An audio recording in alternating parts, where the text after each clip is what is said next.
Hey, welcome to Gray Area. My name is Lauren Jerry, and today I'm happy to be in conversation with Miami-based duo Calussa. Andrew and Gino Gomez are producers, DJs, label heads, and brothers. This powerhouse is at the forefront of the dance music scene with their unique sound that blends tech house with captivating Afro and Latin elements. Their label, Hurry Up Slowly, has gained a dedicated global following, with their tracks consistently dominating global Beatport charts. As they continue their summer tour, Calussa's distinctive sound and international acclaim cements their status as rising stars in the electronic music scene. So let's get right into it. Can you take us to the early days? What brought you both to dance music, like individually? So actually, it came from Gino's side. He bought some turntables when he was maybe like 16, 17, and he started really blasting. I think it was the first time I ever heard like dance music, and he started learning how to DJ, and it just kind of rubbed off on me. I was more on the guitar, and collectively we came together, and he was practicing every single day. And I think when he was like 17, 18, he played a club in Miami called Mokai, and from there we collectively just started doing it together, and we never looked back. Well, yeah, from like just traveling at a young age too. I think I was exposed to a lot of electronic music in Europe, like going to places in Greece and and Ibiza at a young age, and kind of just being exposed to electronic music, and seeing some DJs play at an early age kind of just inspired me to get into that realm, and that's kind of how we started. Soon after, got a small little DJ controller and Yeah. kind of went from there. And have you always wanted to work together? How did that come together? How did that happen?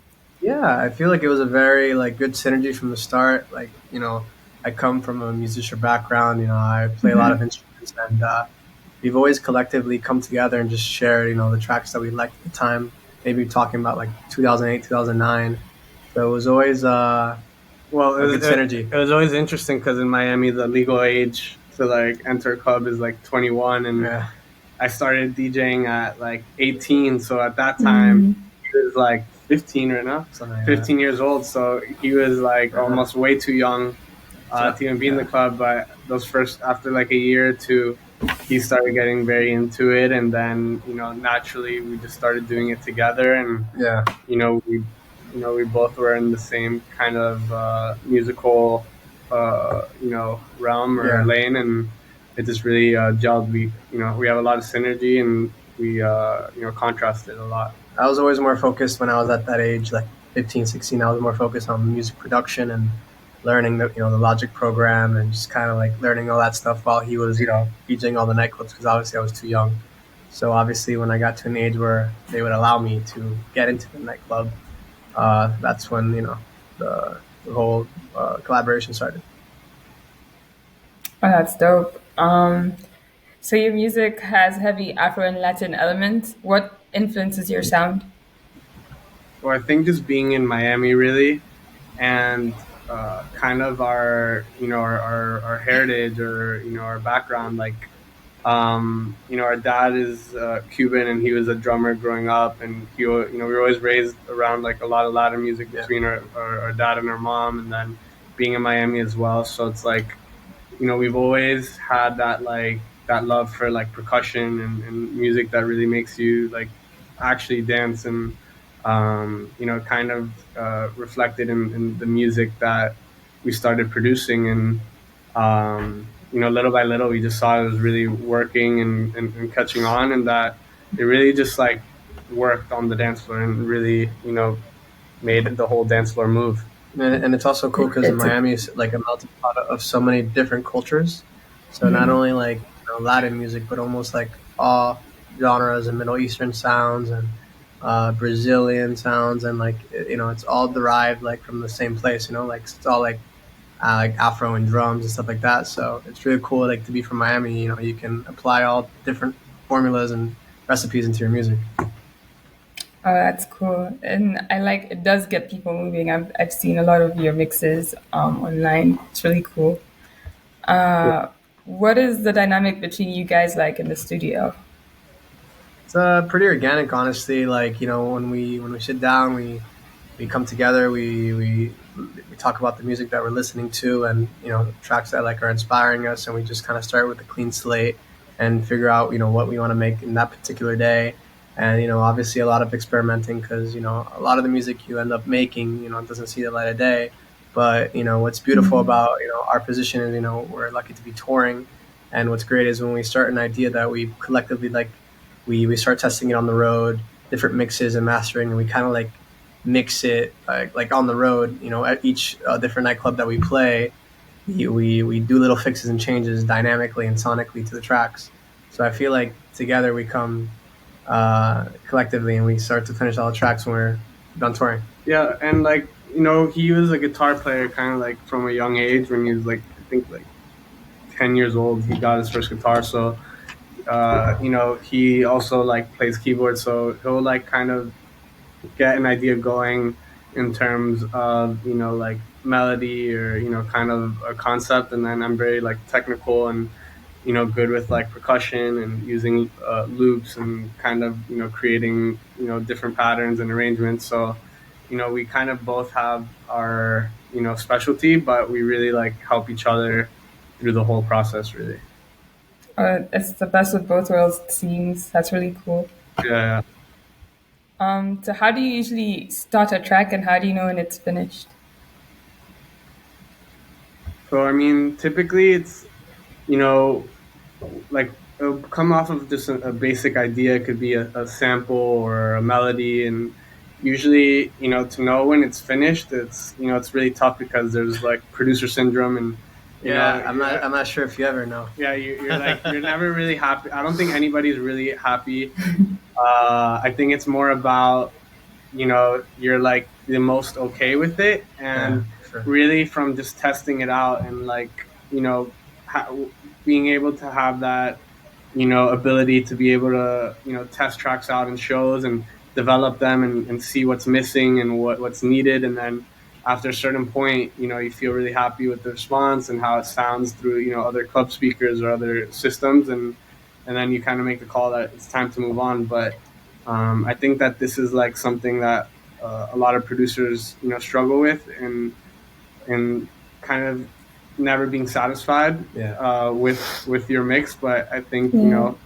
it takes another level of discipline to finally be like, okay, like I'm done with this track. Like let me get started on the next. But yeah, so I would say the best way to know is just really from playing it out live and hearing how it sounds and seeing the response. Yeah, it's a good strategy.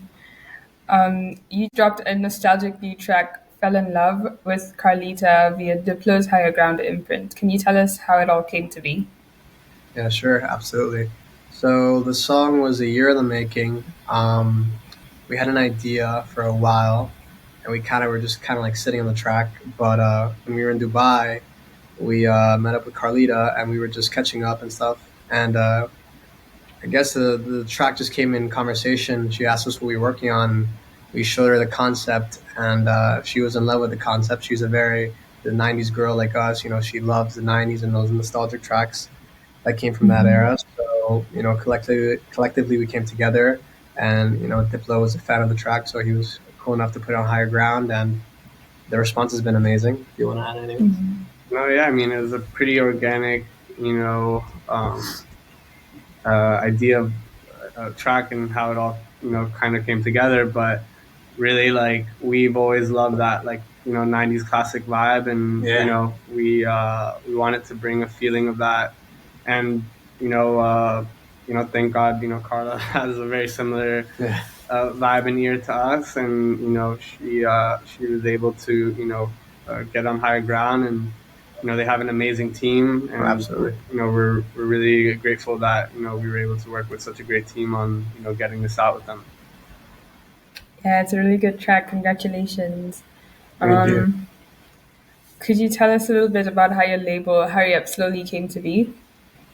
So I mean, we've been doing events in Miami now for almost 4 to 5 years, and really like the brand started with the event series and event concept, and then more and more like we felt like there should be like a sound to what our events were, and a sound that really speaks, to us. And a couple years into the events, our close friend Malone joined, some of our events and playing with us, and then we started this label concept a few years ago. But it kind of just started with hearing tracks and demos that would get sent to us, and it kind of just made sense to start our own sound, our own label. Especially we were pushing something that was like very kind of unique to Miami at that time, and it kind of just started for fun and as a hobby, and just signing tracks that we liked, and now it's grown into what it is today. And we would have never imagined that it would get to this point. And working with some of the artists on the label and some really like talented producers, really. The releases on it are so amazing. You have a really good year. It's really cool. What has been your biggest lesson working as a duo? Biggest lesson. I mean, compromise for sure. Like learning how to compromise. Well, kind of like what you said like earlier about figuring out when the track can be done. Like you said, it does take a lot of discipline, and I gotta credit him for that discipline, because for me, like a track can go on forever trying to finish it or mix it more and more and more. And that's where like you compromise is so important. And you just like, since we're a duo, it's like you kind of like lift each other up, and when you think the track is done, okay, then it's done then. But yeah, I mean, just being two people in anything, you have to like compromise and come to agreements. Sometimes you have different opinions, but at the end of the day, it's working as a team and a unit, and really being able to see each other's points of view and opinions, and kind of coming to like a middle ground sometimes. Sure. It must help that you have a synergy and also the sibling relationship. So I'm sure it works great. Yeah, we can get in arguments and then be good the next day because we're brothers. So we're getting close to the end, and then we'll hop into the quick fire round. But first, I'd like to know, what would you like your legacy to represent in the years to come? So, I mean, definitely leaving something that stands outside of just music itself, and really just inspiring others to like kind of do whatever it is that their passion is, and do it for a living, and kind of really like try to conquer what seems impossible. I'm a cancer survivor, and some of the things that we're doing now, pre my whole journey, you can call it, or battle, I would have never thought was even in the realm of possibility. So just kind of inspiring others that are going through the same struggles or post, and they already beat the fight, and want to conquer some of their dreams and goals, but really just inspiring others, whether it's people that went through my struggle, or just people that are like looking to live their dreams and goals, and whatever it is, and really just inspire people, like just even outside of the musical realm. Yeah, it's really inspiring as a whole. Cool. Let's get into the quick fire questions. What are three things that you must have while you're on tour? Laptop, headphones, and earplugs, And a bed. and a lot of USBs. Those are really essentials. What is currently your go-to track to get the party started? This new record that we just put out on our label, it's a collaboration with Felipe Cortez. It's called Never Too Late. We've been starting our sets with this track for the last 2-3 months, and it just always kind of gives us an idea of where to go. So that's Awesome. And I like that it's off your label. Like I said, you have a good year. What is your most essential studio equipment? Probably a laptop, our sound card, and the plugins that we use to make music and stuff. MIDI keyboards. Okay. And what is your favorite BPM? I would say like right now, like 125, 126. Yeah. Sweet spot. What track by any other artist do you wish you had produced? For me, probably Dennis Ferrer, Sandcastles. Classic. Never get sick of it. One for me is like Benediction by Hot Natured.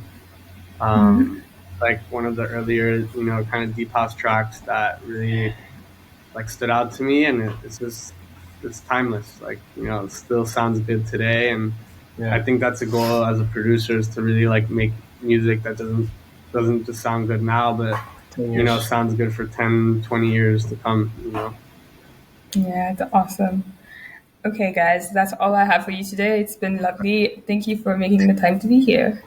Perfect. Pleasure. Thank you so much for having us, Lauren. Cheers. You as well. It's been lovely.